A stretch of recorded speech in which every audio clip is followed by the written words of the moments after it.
Hello, my name's Melinda, and I have some frankincense, myrrh, and vanilla burning. I like those two together. They smell really good, but frankincense or vanilla, either one smells really good by itself. But I'm going to call this video a life's journey. And wow, has it been a crazy ride. So, Mom and Dad had 8 children, and I was the 7th out of those 8. And when I was born, I guess back then they used to, after a couple of months, they would give like apple juice, orange juice, or whatever. And but Mom was giving me orange juice, and I was only a few months old, and well, it turned out I was allergic to it, and she didn't know.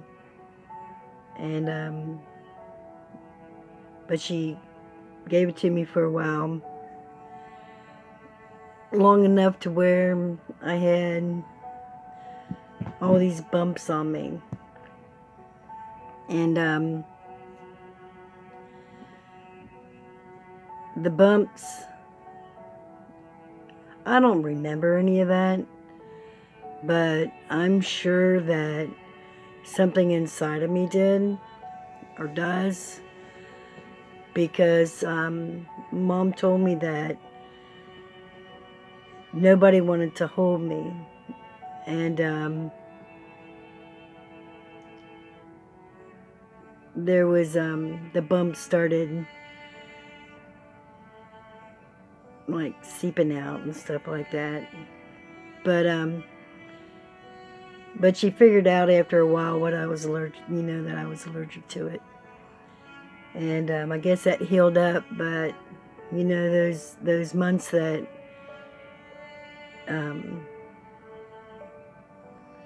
it just sets for a whole life's journey, man.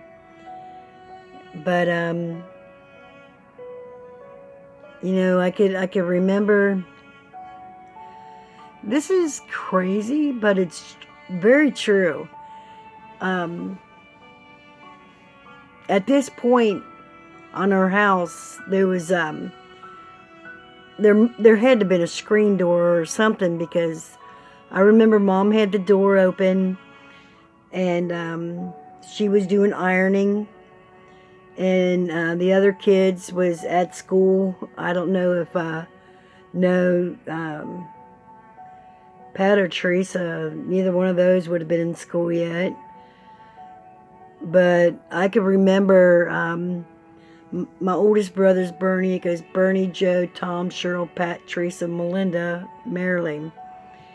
And but I could remember the kids, so it would have been Bernie, Joe, Tom, and Cheryl running across the field, because we all went to St. Columban School, and that's not always how I'll get to that.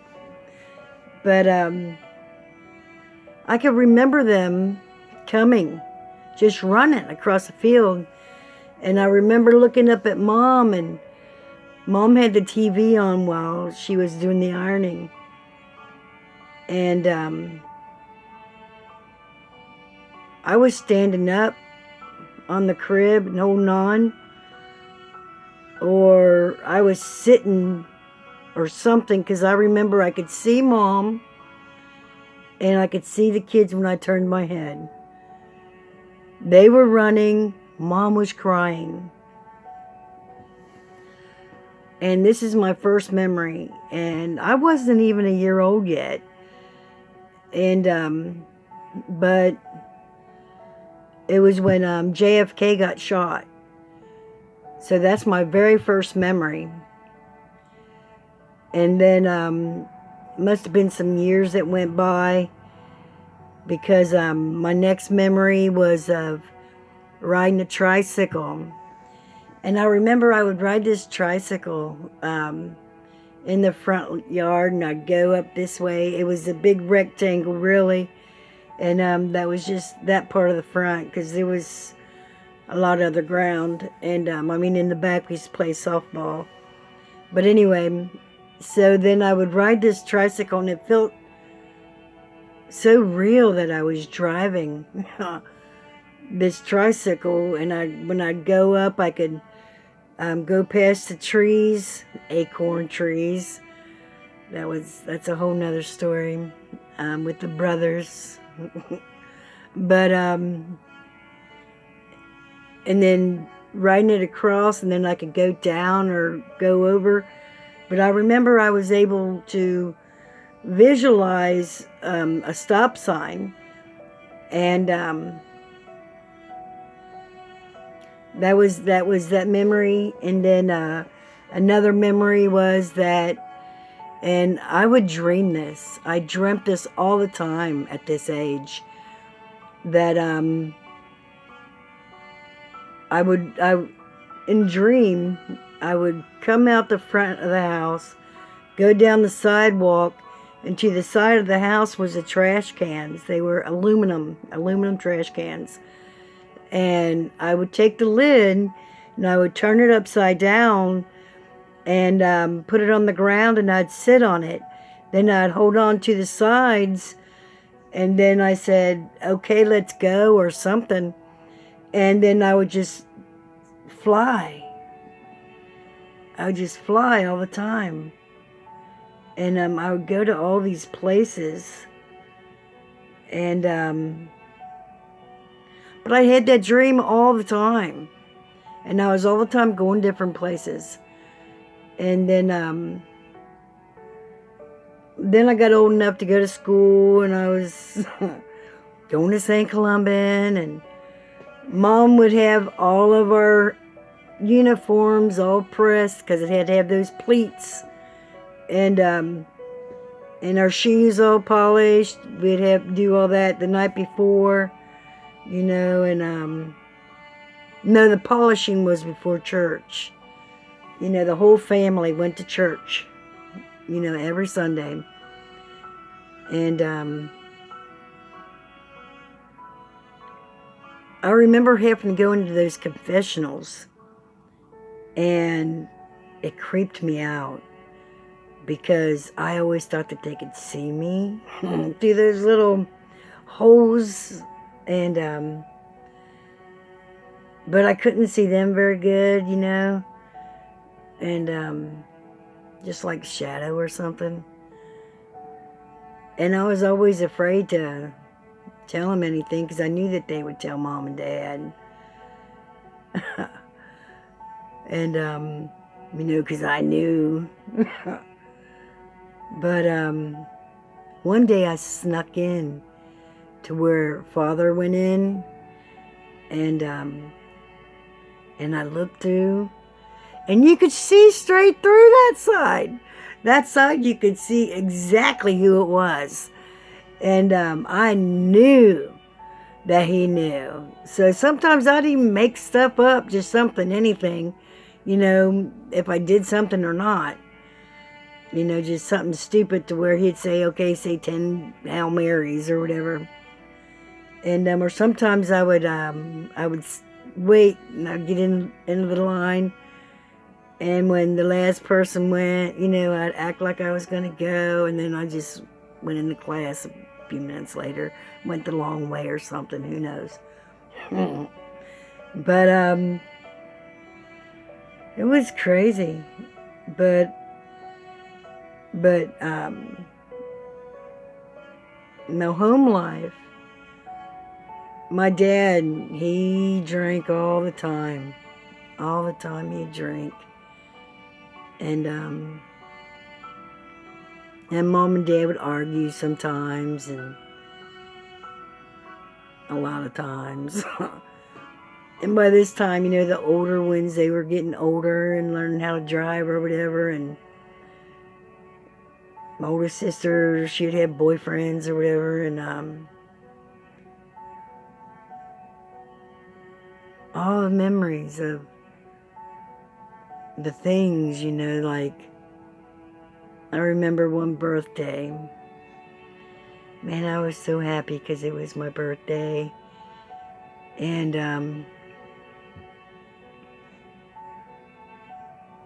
there wasn't really much mentioned about it. And then they started saying happy birthday, stuff, whatever.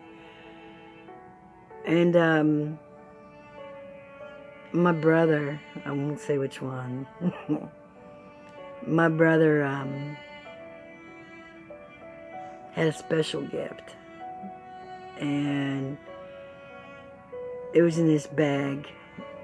And everybody else knew, because you could tell, because they were giggling or whatever. And I was thinking, man, my brother's giving me something. And so he gave it to me, and he was laughing and smiling or whatever. You could tell he was trying not to. But I was so happy, and I opened up the bag. And when I did, I seen this this old dirty doll baby that he had found.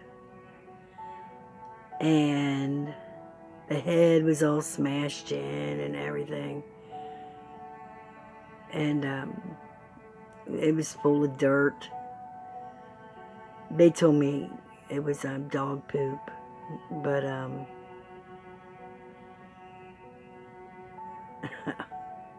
that's just one of the pranks that, happens, I guess. And then my older brothers, they would always, well, all of them was older than me, but they would open up the door, summertime, and who wants to have an acorn fight? And we were so stupid, and I would say, yeah, we would run outside, and he would run, all the boys, they already had a big old pile of acorns, and oh my God, they beamed us, and we probably had welts all over the place, and we'd try and get the ones that, that fell to the ground, or from hitting us, or from missing us, and try and beam some back. But, and then some other crazy times where Mom had this old Rambler, and, well, before that, oh man, there was a station wagon, an old Plymouth station wagon, light blue, and, so the younger ones, we had to get in the back, and, so at some points, after a while, started getting rusted and stuff, but we'd throw stuff, because we was bored, We'd throw little pieces of paper out on Mother Earth. Oh my God, it was crazy. But I remember when Mom was learning how to drive, and Dad was on the passenger side, and Mom was driving, and where we lived at, on Paxton Avenue down the way, there was a big curve this way, and not too far away from that is a great big curve the other way, and then it goes down this hill and swirls up. But Mom was being real careful, I thought, because she was going, pretty slow because of the curve, and Dad yelling and all scared, whatever. And then we got to the next curve, and he started bitching again, and slow down. But she was going, you could see the trees or the houses go by easily. So she was going slow. And so, oh man, when he started yelling, it was right in the middle of that curve. And all of a sudden, she said something, and she punched the gas. And daggone it, man, we went around that curve. Woo! She took it though. She did. And I think the car kind of went up a little bit even, and then they started yelling back and forth, and here comes some more curves, and but anyway, that was Mom's experiences in learning how to drive. So she had gotten an old Rambler, an old push button Rambler, and at one point it was something the matter with it. So they had pushed it from the driveway, so Dad could have the whole driveway, I guess, out into one part of the yard, like, and not where I did the tricycle, but on the other side of the driveway. But the boys thought it was really funny. They would, I'd be out there playing, doing something. And somehow or another, they got me into the trunk of this old Rambler. And they closed the door on it. I think at first the first time they said, let's play hide and seek. And I was game. And so they said, hide your eyes in the trunk. I didn't know no better. Shit. I was only maybe 7, maybe, I don't know. And maybe younger, maybe 6. I was little. But the first few times, or the first time, after, it was a long time, but they came back and they got me, and they got me out of there. And it was hot in there, but there was times that they left me in there and they went to go do other things, and I'd bang, and somebody eventually, heard me and opened it up. But I remember this one time, I was in there, they got me in there and closed it up, and I was so hot. And after a while, it was just like I could barely breathe. And I didn't have any energy to pound anymore. Nothing. And I was laying there, and I remember thinking, I'm going to close my eyes, and I'm not going to wake up. And just then, when I looked up, I seen this thing. And I had never seen it in there before. But it was this little thing, and I thought, drop thought, pull it, And I took a hold of it, and I let my arm just fall. And I don't know how it worked, but something up there was helping, because it went pop, and it opened up a little bit. And I remember feeling that air come in, and I took a breath of air, and I kind of like pushed the trunk door open, and I didn't have the energy. I didn't think I had the energy at all to get out of that trunk. And I remember I put my arm over the back, and I don't know how I raised myself up. Somebody else did it for me, I guess. And when I got my body on the other side, or as I was going, and I fell off into the ground. And I don't know how long it was before I was able to get up. But when I did, I kind of like staggered into the house and sat on the couch and started watching TV with whatever was on. And but that's the kind of things that the boys did, And we played this game called Throw the Ball, where Bernie, which it's on family reunions, it's crazy. The things that everybody remembers and talks about. But Bernie made this game up. It was called Throw the Ball. And it was one of those like rubbery kind of balls, with the different colors on it. And he would throw it at us. And we'd all run around the house. And if he hit you, he was allowed to, and you had to fall down on the ground or something. And he was allowed to take the ball and just get as close as he wanted to you and just throw it at you. That was the rules. But we always wanted to play. Man, we were stupid. But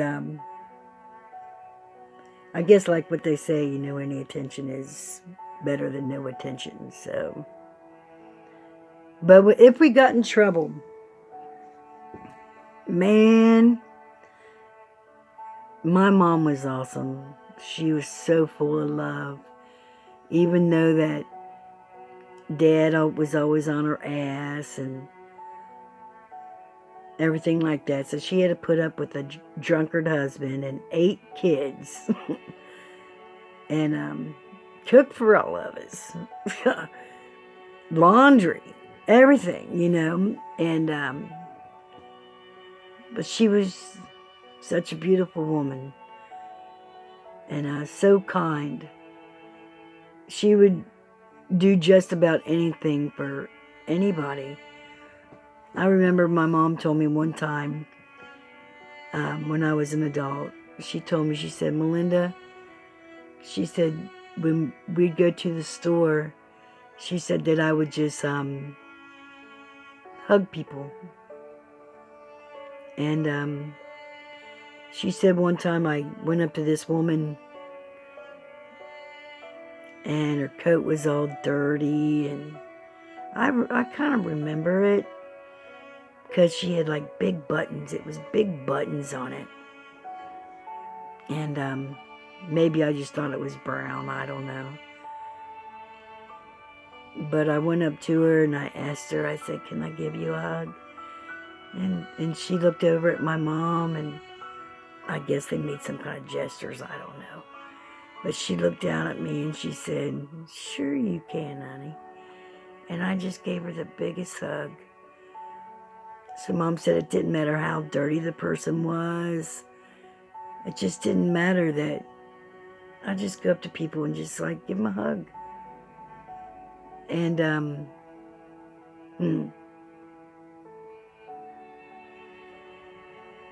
I guess that part of me never changed. Because I love people. And some may call me a sucker or whatever, because I do random things for people, and sometimes it's bit me in the ass. And I'm not talking about giving somebody something and wanting it back. I'm not talking about that, but I'm talking about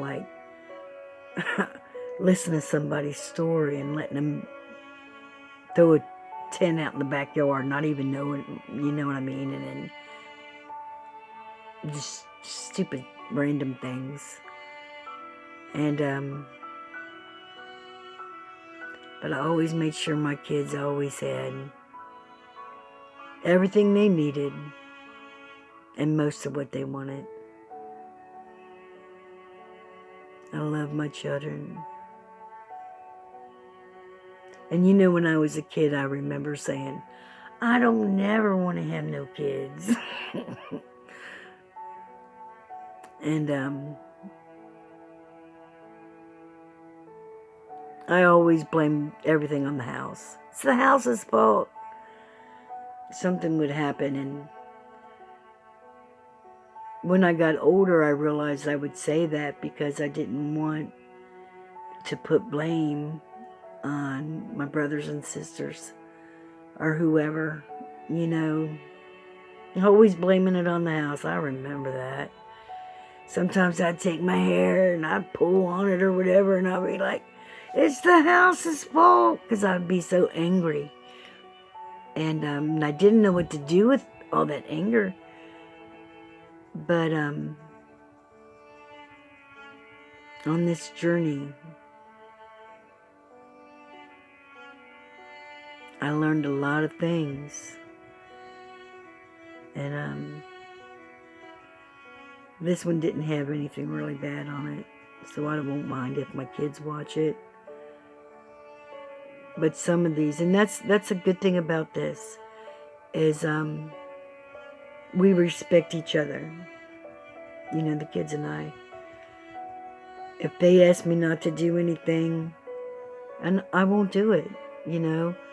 Or if I ask them not to, and then they respect me enough, and I don't think they will. So some of these videos, because I'm going to make a small series, some of these might get a little bit, you know. But life, everything that has happened, everything, the bad, the good, all of it made me who I am. And some of the things that's happened to me, and my dad, he could not break me.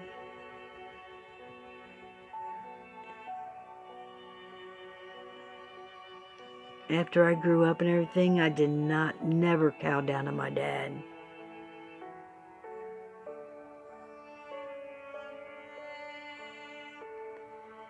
But I love you. I love you. Whether if I know you or not, whether if I've only chatted with you on a chatterbox, my heart is full. And all the things that's happened to me, this is where it has taken me. Right here. Right now. So it doesn't really matter. Any of it. Whether it was acorns, or dog shit in the baby's head. None of it. Because I am who I am. And I only change when I'm healing, when I learn something new, and I can believe it, or believe in it. And then I change.